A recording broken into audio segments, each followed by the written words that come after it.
Skippyjon Jones Class Action by Judy Schachner. Skippyjon Jones was dying to go to school. And nobody, not even his mama, was going to stop him. But she did, by the scruff of his neck. "School is for the dogs," said Mama Junebug Jones sympathetically. "They're ruly and unruly," she added dramatically. "Just listen to that barking. Those hounds sound ferocious. Plus, a bus full of dog breath would smell so atrocious. Good golly pop lolly, it's such a no-brainer. If there was ever a good dog, it was because of his trainer." His mama gently nudged her nugget into his room.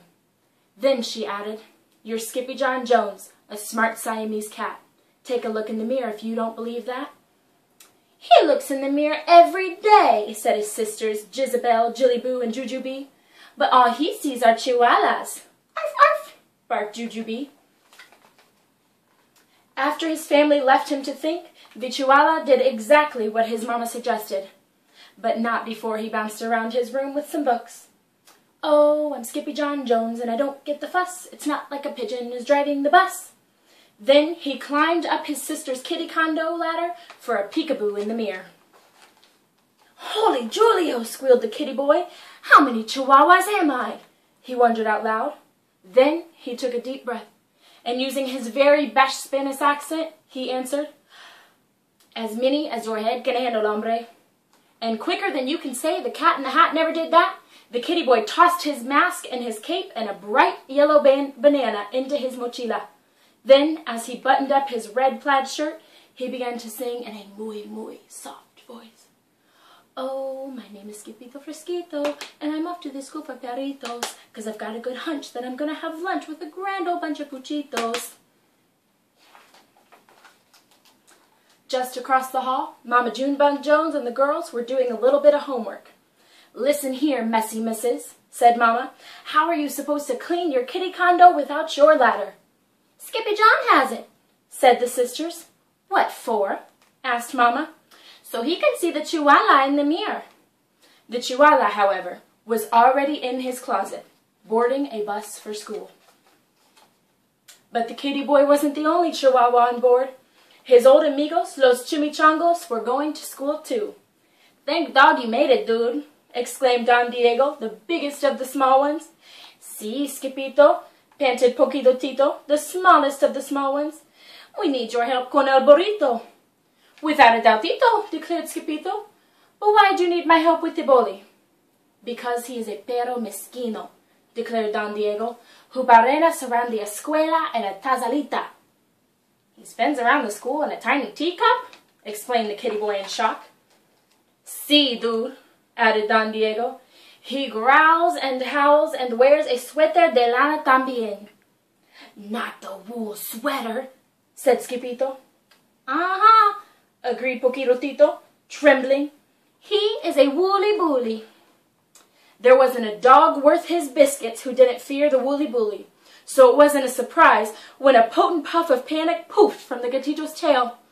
And that puffiness inspired the puchitos to sing.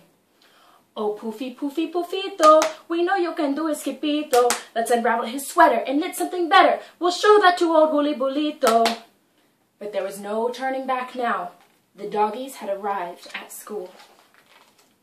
A moment later, the principal, a poodle with very high standards, appeared with a bucket of balls and a whistle. First, she blew, and then she threw. "Go fetch," barked Mrs. Begalot. And then every dog, big and small, chased a ball down the hall into their classrooms, except for Skippito. He got carried along by a river of rovers and landed in art class, where he drew his best ever double doggy doodle. "I've never seen a pup do that before," said Mrs. Houndler, the art teacher. Then he trotted over to the music room and bayed like a beagle for the canine chorus. "Bow wow!" woofed Mr. Muzzletoff. "What a pair of ears!" After music came math, where Skippy stunned Mrs. McDruller with his counting skills.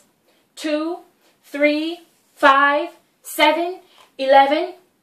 At the bell, the amigos followed their noses into the library, Not even a bowl full of frijoles smelled as delicious as the scent of the books waiting to be read. I like libros, declared El Skippito Frisquito, the great readerito. I like books too, whispered Lenora Lapsitter, the librarian, from behind the bookcase. The kitty boy was the last to leave the library, so he had to race over to French class with Monsieur Fusset. Can you say cheese? Asked the teacher. Oui, oui, said Ziputos. Fromage. Si, si, said Skippito. Queso. Queso, cabeza, shouted the chimichangos from the rear of the room. I'm not a cheesehead, chimichangos, chuckled the gatito. I'm a chihuahua. The poodles were tickled pink to have Los Puchitos in class with them, and Los Puchitos wanted to share what they had learned with their amigo. Zozi Pupizang, come si come sa comecito, we have something to tell you, Skippito. When the poodles say we really mean si, so don't look for a red hadranito. After French, Los Muchachos took a pass on obedience class, deciding instead to nap inside the warm case with golden trofeos. I'm not good at following rules, confessed the kitty boy. What doggies, dude? Quipped Don Diego. But just then, the gatito heard a gut-gurgling growl that shook the entire escuela, perhaps the entire planeta.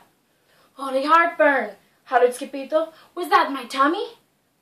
No, that is the belly of the woolly bullito, said Poquitotito with a shiverito. The gruesome grumble grew louder, and along with it came the rattle and plink of the terrible Tazalita. It was spinning wildly right under his nose, circling like a polka-dot shark. Andale, declared Don Diego. Get out your duds, dude. But Skippito was too frozen with fear to unpack his mochila, so his amigos did it for him, helping to change their chico into El Skippito Fresquito, complete with cape, mask, and banana. Why the plantano, dude? Asked Pinto Linto. It's my snackito, replied the gatito. Will you share it with me and Tito? Yes, indeedo, agreed Skippito. Then woof, chaka-laka-laka, woof, chaka-laka-laka. Every dog leaped out of the case and latched onto the turbocharged Taza. And this caused the cup to spin wildly out of control, some of the chicos just hanging on by a tail. Estoy merado, cried Skippito. You're not dizzy, dude. You are green, yelled the doggies. The whirling devilish of a dog-filled teacup cut a mean path of destruction past the principal's office and spun straight on into the lunch bunch like a bowling ball. Strikeito! Shouted the Puchitos. And strike it did. Smash, crackle, and pop! The twirling Tazalita crashed right into a table and broke apart, exposing the ferocious Fuzzy for what he really was. A teeny, tiny, itsy-bitsy, wool-wearing teacup chihuahua. Dude, declared Skippito, you're no bigger than a baguito. But the baguito's only reply was a gut-gurgling growl greater than the hounds had ever heard before. Is that your tummy? asked Skippito.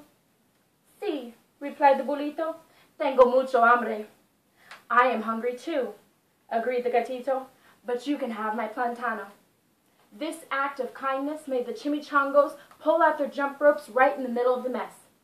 Peanut butter and jelly buttons, chunky cherry pits, the woolly-bully Taza has broken into bits. Wiggle, waggle, jelly on the toast. He's not a woolly-bully, he's just hungrier than most. Just then, Mrs. Begalot stomped into the lunchroom. I smell a cat, she bellowed. That cat better scat. Then came the whistle. First she blew, then she threw a bright yellow ball down the hall, which every dog, big and small, began to chase, except for Skippito. He wasn't chasing the ball. He was running for his life. First, Skippy tripped.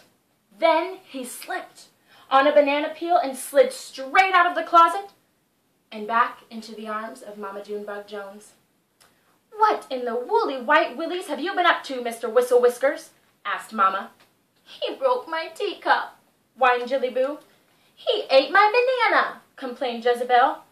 That's 'cause he went to school with the chihuahuas, explained Jujubee. Later that night, after every Fuzzy fell asleep, the kitty boy was good for one last bounce. Oh, I'm Skippyjon Jones, and I couldn't say it better. A dog is not a bully just because he wears a sweater. Then he bounced over to his mama and gave her a beso, a kiss she fell straight through the layers of her quilt.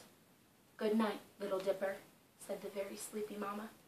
"Good night, Mama," said the very sleepy kitten.